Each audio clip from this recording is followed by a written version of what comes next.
What is debt consolidation? It's what we're talking about today on the eCentral Business Show. I'm John Nayler, and I'm joined by a resident expert in mortgage lending, Laura Sillano from Pod Financial.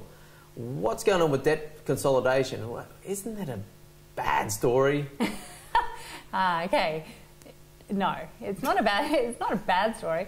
What debt consolidation is when a person who has multiple debts, so they might be a car loan or credit cards or even ATO debt, things like that, which are paid off over a shorter period of time and therefore eat into cash flow, they're rolled into a home loan, which has a longer period of time to run, so up to 30 years.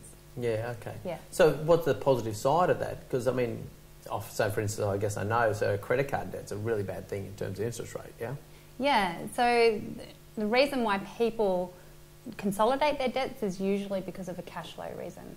So things like credit cards might be at an interest rate of between 15 to 25% even. And so if you think about the interest that you're paying on a credit card of, say, $10,000, that's going to be 4 times, sometimes 5 times what the residential home loan mortgage rate might be. Oh, okay. So to consolidate those debts is something that will add to household cash flow. Okay. And give you more money in your pocket. So what are some other examples about that? I guess like car loans are another thing? Yeah, car loans are a big one. Car loans, because they're taken over a short period of time, normally between 3 and 7 years, the car loan will run for. And so that means that the monthly repayments on those things can be, well, depending on how much you buy the car for, but they, they could range from, I don't know, maybe $250 right up to over $1,200 a month. And so that means that if there's other things that are happening in your life at that time that make that payment difficult, then you may consider doing debt consolidation. Yeah, okay, fair enough. And I guess I probably should be fair and sort of reframe that original question. It's like, isn't the bank going to have a negative view of debt consolidation as a reason for refinancing? No, most banks do it. I guess what they want to see is that there is a good reason to do it. Because you've got yourself in a predicament of some sort to need to do it. I think you mentioned off camera about ATO debts and that sort of thing. You have to get yourself into that position. Maybe there's been some oversight, but... Yeah. Often, where I see ATO debts come into play is when business owners have... they've had a cracker year or something like that, but they haven't kept up with their tax commitments during that year. Oh, okay. And so then they get to the end of the year, they get their accounting done, and then they go, whoa, we owe the ATO $40,000. How are we going to pay it? Because we've actually spent it because we didn't realise that we had to pay it. So, we can look at consolidating those ATO debts into a home loan. There are lenders who will do it. It will be very difficult for a client to get any further lending while they have an ATO debt. Most lenders do not like it. Oh, okay. They don't like to see it on the book, particularly for self-employed people. Yeah. Okay. Well, I'm just surprised from a consumer's point of view that a bank would be interested, because normally there's some sort of behaviour. But you're saying there's accidents do happen type thing, and I can foresee for myself how even a potential ATO debt could arise within my business and that sort of thing. So it's not. I don't think that it's unusual for small business people to have some kind of thing with the ATO, and often they'll have a payment plan. When it gets out of control, so say for example, you've got several years that you haven't done your tax or something like that, and then you've gone, okay, well, I need to get up to date, and as a result of that, then you've got, a $70,000 tax debt that you need to pay off, usually in a 12 to 24 month period. That's what the ATO is looking for. That can really eat into your cash flow, and so we can consolidate those debts so that it is easier to manage. Yeah, okay, fair enough.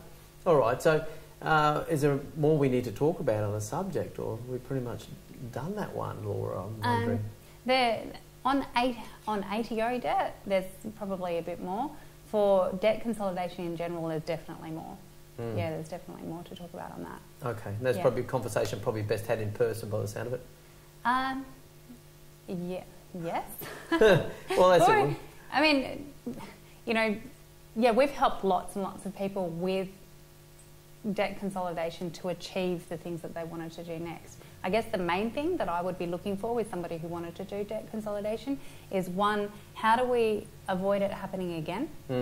So have the conditions that led to that debt consolidation stopped. And then the second thing is, you know, is it going to be of benefit to you? Because if you're consolidating a debt on a car loan that has a term or a useful life of 5 years to 10 years, and you're taking it out over a 30-year term, then you're really... That's a bit of a losing bet, yeah? Yeah, so we'd want to have a really good conversation around those kind of things to make sure that there is a strategy in place to make sure that you don't keep doing it. Yeah, okay, so there's a financial planning type element to that, which is a conversation not to be had specifically with you, but it needs, they do need to be aware. You do need to be aware of the implications of what you're doing. Yeah, and make sure that, you know, the debt consolidation is something that will be a launching pad for future savings rather than just trying to go out and then rack up more debt. Because you can only do it so many times before it doesn't work anymore. Yeah, no, we've heard those stories plenty of times. Okay.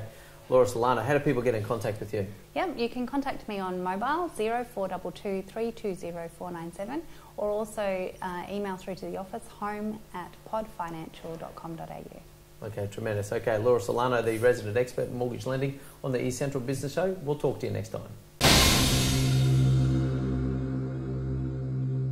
Thank you very much for watching another episode of the eCentral Business Show. What we're doing on the eCentral Business Show is we're bringing you business leaders and the best of the knowledge. We want to bring them on the show and release that content so that that's something that we can share with you by this easy to consume format.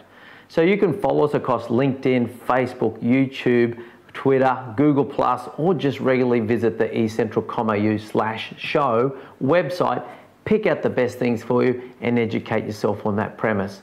Now there's video content there for you, so you can just watch the video and inform yourself in your own time. We've also now podcasting that content as well, so it's really simple to consume. You can listen to it on the way to work in the car or during your daily exercise regime.